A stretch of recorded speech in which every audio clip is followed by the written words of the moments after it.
ഈ വരുന്ന 2026 നിയമസഭാ തെരഞ്ഞെടുപ്പ് ശരിക്കും പറഞ്ഞാൽ LDFിൻ്റെ ഭാവി നിശ്ചയിക്കുന്ന ഒരു തെരഞ്ഞെടുപ്പ് തന്നെയാണെന്ന കാര്യത്തിൽ സംശയമില്ല. കാരണം 2 തവണ അധികാരത്തിൽ തുടർച്ചയായി വന്നതിന് ശേഷം മൂന്നാമത്തെ തവണ ഈ പറയുന്ന തരത്തിൽ ഭരണവിരുദ്ധ വികാരങ്ങളൊക്കെ തന്നെ പല തോതിൽ അലയടിക്കുന്ന ഒരു സാഹചര്യം നിലനിൽക്കുന്നുണ്ട്.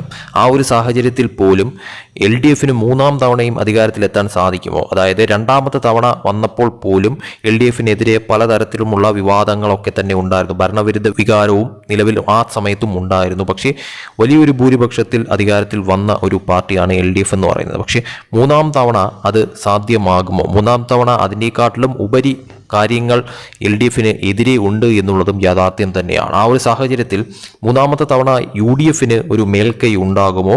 അതല്ല LDFിന് ഒരു നേട്ടമുണ്ടാക്കുന്ന തരത്തിൽ ഈ മൂന്നാമത്തെ തവണ ഭൂരിപക്ഷം അല്പം കുറഞ്ഞാലും ഭരണം അവർക്ക് നിലനിർത്താൻ സാധിക്കുമോ എന്നുള്ളത് തന്നെയാണ് ചോദ്യമെന്ന് പറയുന്നത്. കാരണം നിലവിലത്തെ സാഹചര്യത്തിൽ അവർക്ക് എന്തായാലും കഴിഞ്ഞ തവണ നേടിയ ഒരു ഭൂരിപക്ഷം അല്ലെങ്കിൽ കഴിഞ്ഞ തവണ നേടിയ ഒരു സീറ്റുകളുടെ എണ്ണം ആ ഒരു തരത്തിൽ എന്തായാലും മൂന്നാമത്തെ തവണ അവർക്ക് കിട്ടാനായിട്ടുള്ള സാധ്യത വളരെയേറെ കുറവാണ്. പക്ഷേ ഭരണം നിലനിർത്തുന്ന തരത്തിലുള്ള സീറ്റുകൾ അവർക്ക് നേടിയെടുക്കാൻ സാധിക്കുമോ എന്നുള്ളതാണ് ഒരു ചോദ്യമെന്ന് പറയുന്നത്. അതല്ല ഈ UDFിന് ഒരു അട്ടിമറി വിജയം നേടാൻ സാധിക്കുമോ? അവിടെ BJPയുടെ റോൾ എന്താണ്? BJPക്ക് ഇവിടെ വളരെ വലിയ തോതിലുള്ള ഒരു നേട്ടമുണ്ടാക്കുന്ന തരത്തിലോട്ട് കാര്യങ്ങൾ മാറി മറിയുമോ?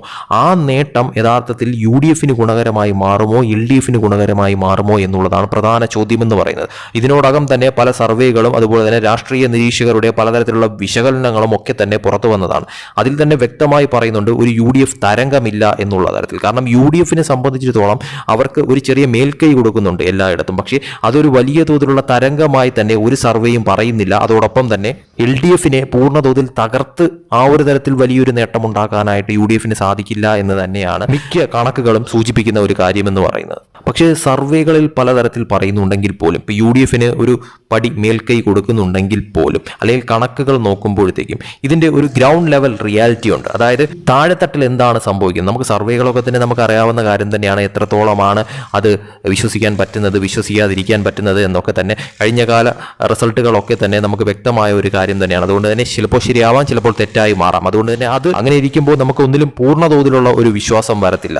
സോ അത് കാത്തിരുന്ന് കാണേണ്ട കാര്യം തന്നെയാണ്. പക്ഷേ ഇവിടെ ഈ പറയുന്ന തരത്തിൽ ഒരു ഗ്രൗണ്ട് ലെവൽ റിയാലിറ്റി ഉണ്ട്. അത് ഈ പറയുന്ന LDFിന് എത്രത്തോളം അനുകൂല ഘടകമാകും. അത് മാത്രമല്ല അവിടെ BJP എങ്ങനെയാണ് ഏറ്റവും വലിയ തോതിൽ ഒരു അട്ടിമറി അവിടെ ഉണ്ടാക്കുന്നത്? ശരിക്കും പറഞ്ഞാൽ ഇവിടെ BJP എന്ന പാർട്ടിയാണ് ഏറ്റവും വലിയ തോതിൽ 2026 വലിയ ഒരു കളി കളിക്കാൻ പോകുന്നത് എന്നത് വ്യക്തമായി പറയാൻ സാധിക്കും. കാരണം നിലവിലത്തെ സാഹചര്യത്തിൽ BJPയെ സംബന്ധിച്ചിടത്തോളം കേരളത്തിൽ UDF ഭരണമല്ല വരേണ്ടത് എന്നുള്ളത് വ്യക്തമാണ് അവരെ സംബന്ധിച്ചിടത്തോളം. അതായത് കേരളത്തിൽ വീണ്ടും LDF ഭരണം തന്നെ നിലനിൽക്കേണ്ടത് BJPയെ സംബന്ധിച്ചിടത്തോളം ഒരു നേട്ടമുണ്ടാക്കുന്ന കാര്യം തന്നെയാണെന്ന കാര്യത്തിൽ സംശയമില്ല. അത് അവർക്ക് തന്നെ വളരെ വ്യക്തമായിട്ട് അറിയാം. കാരണം മൂന്നാമത്തെ പ്രാവശ്യവും UDF എന്ന് പറയുന്ന പാർട്ടി ഭരണത്തിൽ വരാതായി കഴിഞ്ഞാൽ UDF എല്ലാ തോതിലും അപ്രസക്തമാകുന്ന തരത്തിലോട്ട് കാര്യങ്ങൾ മാറുകയും BJPക്ക് അത് ഗുണകരമായി മാറുന്ന ഒരു കാര്യമായി മാറുകയും ചെയ്യുമെന്നുള്ളത് വ്യക്തമാണ്.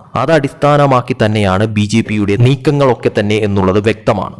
അതിൽ ഏറ്റവും എടുത്തു പറയേണ്ട കാര്യമെന്ന് പറയുന്നത് LDFിന് BJP കാരണം ഭരണം നിലനിർത്താൻ സാധിക്കുന്ന തരത്തിലോട്ട് കാര്യങ്ങൾ എത്തിയാലും അത്ഭുതപ്പെടാനില്ല എന്ന് വേണം ഈ ഒരു സാഹചര്യത്തിൽ വിലയിരുത്താനായിട്ട്. കാരണം UDF സ്വപ്നം കാണുന്നുണ്ട് 2026 അവർക്ക് ഭരണത്തിൽ വരാം, ആ ഒരു സാഹചര്യങ്ങളൊക്കെ തന്നെ. എങ്കിൽ പോലും അവർക്കുള്ളിലും ഒരു പേടിയുണ്ട് എന്നുള്ളത് വ്യക്തമാണ്. കാര്യങ്ങൾ അത്രത്തോളം സേഫ് അല്ല, എന്തും സംഭവിക്കാം. ഒരു 50-50 ചാൻസ് തന്നെയാണ് അവിടെ നിലനിൽക്കുന്നത്. പക്ഷേ അത് ഞങ്ങൾക്ക് അനുകൂലമായി വരും എന്നുള്ള ഒരു വിശ്വാസം അവർക്കുണ്ട്. പക്ഷേ ആ വിശ്വാസം തന്നെ തകിടം മറിക്കുന്ന തരത്തിലുള്ള മറ്റൊരു പ്ലാനാണ് ഈ പറയുന്ന തരത്തിൽ BJPയുടെ കൈവശമുള്ളത് എന്നുള്ളതാണ് യാഥാർത്ഥ്യം എന്ന് പറയുന്നത്. കാരണം BJP സാഹചര്യങ്ങൾ അട്ടിമറിക്കുന്ന തരത്തിലോട്ട് കാര്യങ്ങൾ മാറിയാൽ UDF പെടുമെന്നുള്ളത് വ്യക്തമാണ്. കാരണം BJP സംബന്ധിച്ചിടത്തോളം BJP കേരളത്തിൽ ഒരു നിർണായക ശക്തിയായി മാറിയിരിക്കുന്നു എന്നുള്ളത് വ്യക്തമാണ്. അതിന് ഉദാഹരണം തന്നെ BJPയെ സംബന്ധിച്ചിടത്തോളം ഏകദേശം 50ഓളം മണ്ഡലങ്ങളിൽ അവർ നിർണായക ശക്തിയായി മാറിക്കഴിഞ്ഞു. കാരണം 30,000-ലധികം വോട്ടുകൾ അവർക്ക് 50 മണ്ഡലങ്ങളിൽ ഉണ്ട് എന്നുള്ളതാണ് യാഥാർത്ഥ്യം എന്ന് പറയുന്നത്. കാരണം അവർ കഴിഞ്ഞ പാർലമെന്റ് തെരഞ്ഞെടുപ്പിൽ തന്നെ 11ഓളം മണ്ഡലങ്ങളിൽ അവർ 1ാം സ്ഥാനത്തെത്തി. 2ാം സ്ഥാനത്ത് അവർ 9ഓളം മണ്ഡലങ്ങളിൽ എത്തി. അതുമാത്രമല്ല ഏകദേശം 30ഓളം മണ്ഡലങ്ങളിൽ അവർക്ക് 30,000-ലധികം വോട്ടുകൾ ഉള്ള രീതിയിലോട്ട് കാര്യങ്ങൾ മാറി. അങ്ങനെ ടോട്ടൽ 50ഓളം മണ്ഡലങ്ങളിൽ അവർ നിർണായക ശക്തിയായി മാറിക്കഴിഞ്ഞിരിക്കുകയാണ്. ഇനി ഈ മണ്ഡലങ്ങൾ അല്ലാതെ തന്നെയും അവർക്കുള്ള മറ്റ് സ്ഥലങ്ങളിൽ മറ്റു മണ്ഡലങ്ങളിൽ പോലും അവർക്കുള്ള അടിസ്ഥാന വോട്ടുകൾ അവർക്ക് ഉണ്ട് എന്നുള്ളതാണ് ഒരു സത്യസന്ധമായിട്ടുള്ള കാര്യം എന്ന് പറയുന്നത്. ആ വോട്ടുകളൊക്കെ തന്നെ, അതായത് BJP കണക്ക് കൂട്ടുന്നത് പ്രകാരമാണെങ്കിൽ ഈ പറയുന്ന വിജയസാധ്യതയുള്ള മണ്ഡലങ്ങൾ, അതായത് ഏറ്റവും വിജയസാധ്യതയുള്ള മണ്ഡലങ്ങൾ കോൺസെൻട്രേറ്റ് ചെയ്തുകൊണ്ട് അവിടെ ഒരു അട്ടിമറി വിജയം നേടുക.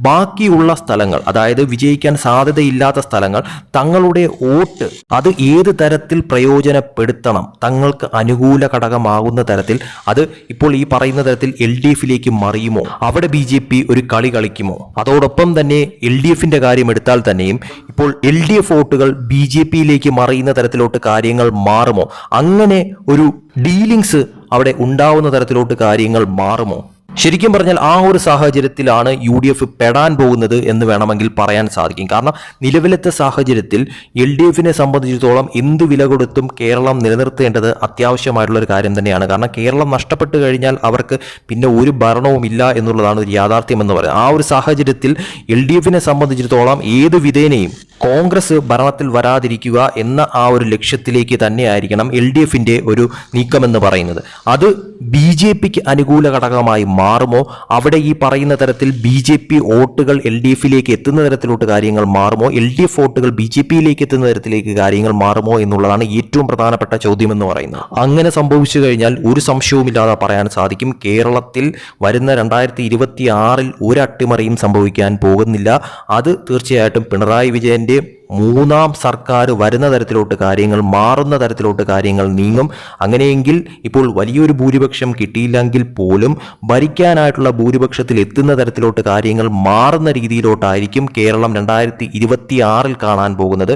അത് തീർച്ചയായിട്ടും UDFിനെ സംബന്ധിച്ചിടത്തോളം ഞെട്ടിക്കുന്ന കാര്യമായി മാറുമെന്ന് മാത്രമല്ല, ഭരണത്തിൽ മൂന്നാമത്തെ തവണയും എത്തില്ലെന്ന് മാത്രമല്ല, അവർക്ക് പ്രതിപക്ഷത്ത് മൂന്നാം തവണയും പിന്തള്ളപ്പെടുകയും അതോടൊപ്പം തന്നെ അവർ ദുർബലമാകുന്ന തരത്തിലോട്ട് കേരളത്തിൽ കാര്യങ്ങൾ മാറുകയും ചെയ്യും. അത് BJP ഉപയോഗപ്പെടുത്തുമെന്ന കാര്യം വ്യക്തമാണ്. അതിന്റെ ഒരു നീക്കം എന്തായാലും BJPയുടെ ഭാഗത്തു നിന്ന് ഉണ്ടാകുമെന്ന കാര്യത്തിൽ ഒരു സംശയവുമില്ല. അങ്ങനെ BJP ചിന്തിച്ചു കഴിഞ്ഞാൽ അതിന്റെ ഗുണം ലഭിക്കുന്നത് LDFിന് തന്നെയായിരിക്കും. അതോടൊപ്പം തന്നെ UDF പ്രതിപക്ഷത്ത് പോകുന്ന തരത്തിലോട്ട് കാര്യങ്ങൾ മാറുകയും ചെയ്യും.